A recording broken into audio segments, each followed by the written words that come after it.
is Bob McCraney with This Month in Realty, and I am super excited to have Heather Witte with the Witte Group, EXP in Austin and Georgetown, Texas. And we've been having we almost didn't start the show because we were having this great dialogue about property taxes. But first, Heather, tell us about the market in Austin and Georgetown. Well, you know, so it's maintained pretty good momentum so far this year. We still, in certain areas, the really hot, desirable areas of town, we're still seeing multiple offers. We're seeing prices driven way up above asking. And, you know, sometimes I'm scratching my head going, where are these people coming from and where do they get all this money? Because there's nothing supporting some of these prices and they're still selling. Now, that is not happening everywhere. Okay, we are seeing where certain price points and certain areas of the market just are not, they're not getting those multiple offers. I'm seeing posts every single, you know, weekend on a Monday. Agents are saying, hey, believe it or not, this property did not sell over the weekend, which has been a very common scenario. You list a property on Friday, by Monday, you have multiple offers and you're done. That is not the case in a lot of areas now. So we are seeing a bit of a softening, if you will, of the market. I think part of that is because of what you and I were just talking about, which is this crazy tax hike that we have seen, and people are just in sticker shock and almost afraid to pull the trigger on a purchase for fear of, well, what's going to happen next year? So let's use that as a segue, and we're going to leave our standard format of asking questions and stuff like that. So in Texas, we have no income tax, but we do have property tax. Property tax is usually pretty hefty. If you move here from another state, you're like, oh my God, your property taxes are so high, but we're not taxing your income. So there's the difference. In property tax language, there's two values that you'll get on your home from the county. By the way, you're taxed by the county, and then the county sets the value. And then there's usually 4 or 5 taxing entities per property, which will be your county, your city, your school board. Maybe you'll have a water district or a college district, or maybe a public hospital. Like in Dallas County, you have Parkland Hospital. So Dallas County, let's take that, has 5 districts that taxed based off the value that Dallas County sets. So Dallas County is going to send you something that has 2 valuations on it. One's going to be the market value, and one's going to be the assessed value. If you're a homesteaded property, meaning that's your domicile, you registered that as homestead in the year you bought the home, January 1 after you bought your home, you register it. The homestead assessed value can only go up 10% a year. The market value can go fling up and down as high as it needs to, but what they can tax you on is the difference.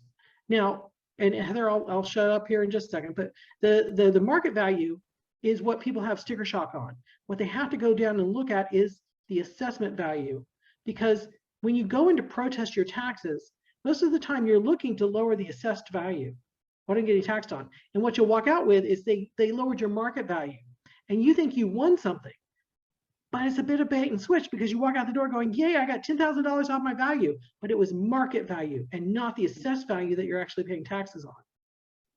Right. Take it away. Yes. So, you know, here the two, you know, the main areas that I work are going to be in Travis County and Williamson County. And so first thing you want to do is, if you haven't received your notice for some reason, you can actually go in Texas and look that information up. So you go to TCAD or WCAD and you look up that information by homeowner name or by your address. Okay. You can look up anybody's information because all of that is public information. Okay. So the one thing you want to do is take a look at that. You want to make sure, if you purchased your home a couple of years ago, that you have actually filed your homestead and that it is showing on there. We have multiple different types of tax relief here in Texas. You've got homestead, you've got over 65, you've got disabled veterans, you've got all sorts of different relief that you can apply for. Even spouses of veterans can carry on that tax relief as well. So you want to make sure that those are on your county tax record, number 1. If they're not, get that corrected ASAP. Number 2, you do want to make sure that you're seeing the discounts for those, because even if it's listed on there, I've seen 1 or 2 where people have brought them to me and they don't show the proper discount for those different, tax relief. So Right. you want to make sure that that information is correct there. So Bob, you and I were talking about the people who are going to be super burdened by what's happening right now. Like, someone who the new construction is not going to be exempt. So if you bought a new construction home, you're going to have some issues. If you're an investor and you don't have a homestead on your property because it's an investment property, like my investment property, which was my very first home that I purchased, it went up $300,000 in assessed value in 1 year. Wow.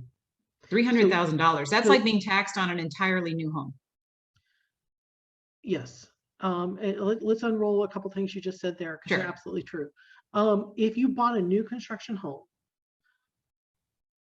first of all, Texas is a non-disclosure state. Your deed will say you paid $10 in other consideration for your home. Every deed says $10 in other consideration. What happens though is that the note on your home gets filed as well as a lien, and that note will say you took out a loan for $400,000. Well, they can do math and figure out that, yeah, probably a 10% loan, 10% down, that's going to equal $440,000 house. So they're going to know that based off the note, not the deed. We don't tell them. There's been rulings in Texas where they're not allowed to get in the MLS and find out what the numbers were. But you know what they're doing here, and I don't know if they're doing it where you are.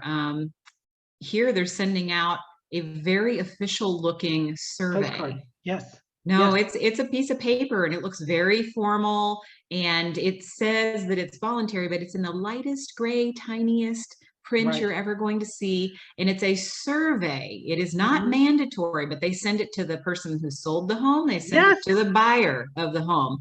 And it asks what the house was sold for or purchased for. And people are actually filling these in and sending them back. They don't know better. I tell everybody I work with, throw it away or write a big, not heart-shaped, symbol on it and send it back to them, because it's a non-disclosure state. They do not have the right to know, but people are telling them.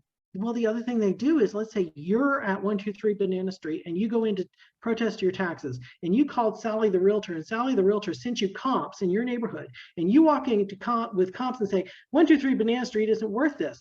Well, your comps are 345 Banana Street and all the other ones around it that sold, and you just gave them the sold values of all the people around them. Exactly. So exactly.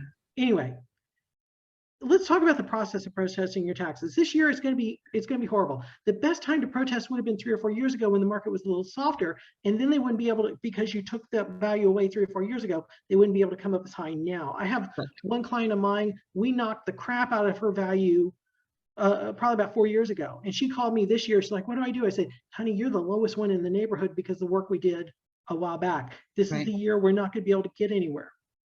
But you walk into, you file your protest, they're going to try to offer you something up front to save time and not come in and take up the time of the board. We'll take a little bit of money off. That may actually be a good deal, because if you go in front of the board, it's 3 tired people who've listened all day to other people complain about their properties. You may not get anything. Right. And what's really important to know about protesting your property taxes in Texas, we have an informal process and we have a formal process. The informal process, the burden of proof is on the county. Okay, so when you go into an informal protest, the county cannot raise your value. The burden of proof is on them. So the only thing they can do is say no, which they're most likely going to do, or they might throw you a bone just for making the effort and coming in. Okay, don't be rude to them. That's not going to get you anywhere. I'm just going to say it. If they say no and they say, well, you can take your concerns to the formal protest, that's where you have a panel of homeowners, typically retired people whose values have been capped forever because they get their school values get capped because they're over 65. So theirs don't go up anymore. Ish. I mean, the rates still can change, but I mean, the values don't, because they don't have kids, so they're not paying those taxes. That's how they value it in their head. That's how they think about it. But so anyway, if you go sit in front of them, now the burden of proof is on you, the homeowner, and they can absolutely raise your taxes at that point. And in that room, you want to walk in with a packet of the best information you can get. I like to look at every other house in my neighborhood that's 100 square feet high or low, because if one is being assessed at $90 a square foot and the other one is being assessed at $140 a square foot, you need to prove to me that that one's gold plated and this one is ready to tear down, because Yes. that's unfair assessment. They need to equalize that. And that's important, Bob. Explain to people what you're doing versus bringing in sold comps. So sold comps is where they win. There's two ways to protest an appraisal.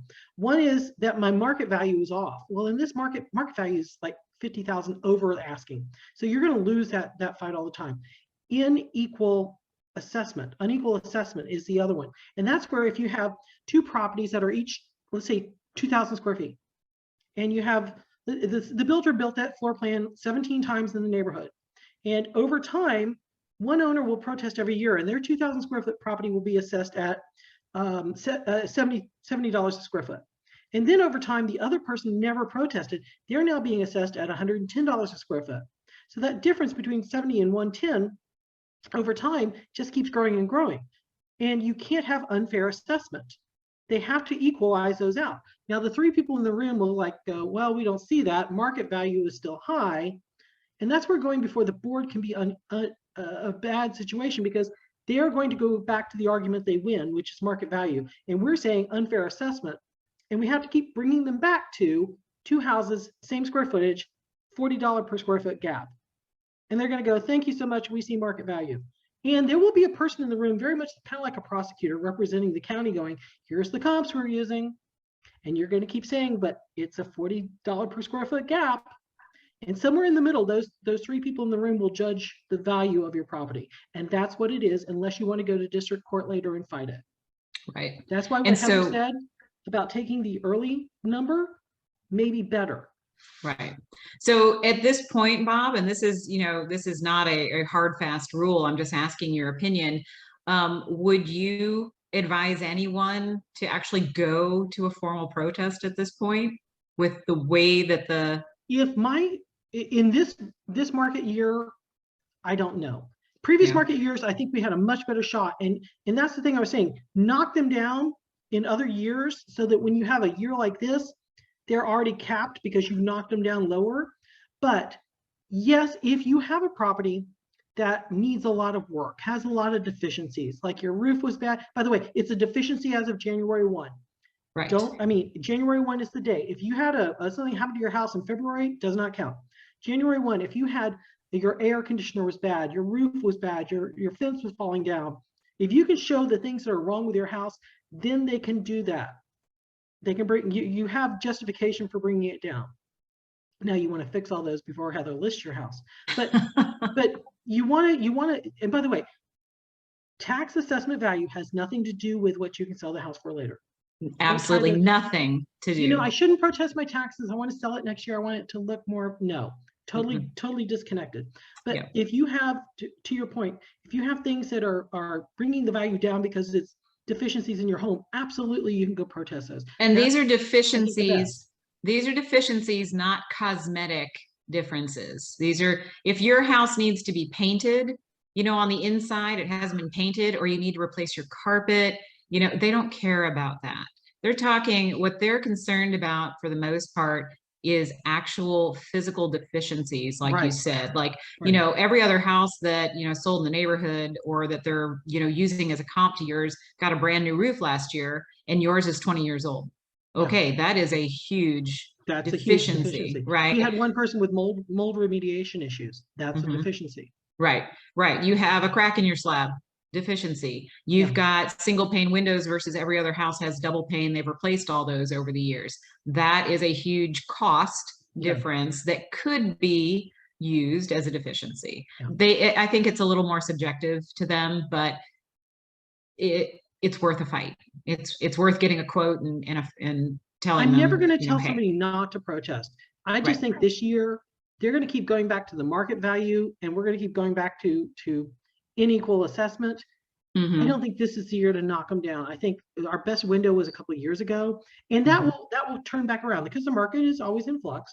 We will have great years, but that's why every year you protest it, so that in the great year you get you get a lot off, Yes. and then in the year that they got us dead to rights, they I can't tell collect. people every single year, at least make the effort, at least Yeah. file the protest, make the effort, Right. ask for something, get something. Okay. Yeah. The biggest, I think some of the, the questions that I've been getting are from a lot of investors, rightfully so, because they are definitely going to bear a huge burden. Yeah. And some of the questions I'm getting asked are, well, can we raise the rents to equal out what's going on in the market?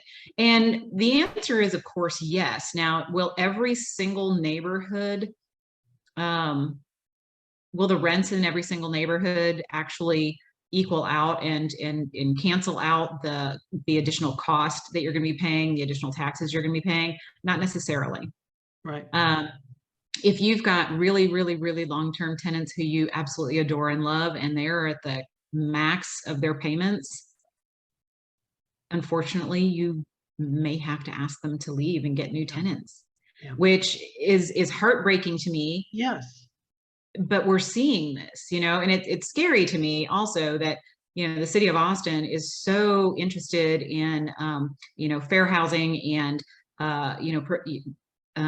affordable housing scenarios, and yet they're creating a situation for people who cannot afford to purchase a house, where they are being booted out because they can't afford to pay the rents due to these higher taxes from the homeowners that they're renting from. I mean, it's this catch-22 scenario that just really not, I don't think, going to play out well. And it shocks me that City of Austin is doing this, or that Travis County, I should say, is doing this, because we're seeing it mostly there. Williamson County doesn't seem to be as crazy. So let's touch on one more thing, and then we're going to wrap up here. Yeah. There's a difference between your market value, assessed value, which we covered, and then what the county tax rate is, or the city tax rate is. Yes. So each year, for the last several years, I live in Carrollton, Texas. They've been able to lower the tax rate because the assessed values have gone up. So in Texas, they're only allowed to go up 3.5% without calling a special election. The city, the county, the school board, excuse me, can only go up 3.5% without asking for an election. But they've actually been going down little tiny percents each year because the values have gone up more. They're still making more money. Right. Every city council member and every mayor will tell you, oh, we lowered your tax rate, but the values have gone up so high you didn't have to. So just realize that it's a 4-cycle tax season. There's creating the assessed value and sending it out. There's you protesting it. It's then the tax entities, the city, the school board, and everybody getting those and setting their rates and then paying the bill at the end of the year. There are 4 whole seasons to this. And we only get concerned about the valuation. We should be watching the city councils and the school boards and everybody else set the rates later as well. Absolutely. Heather, how can somebody reach you?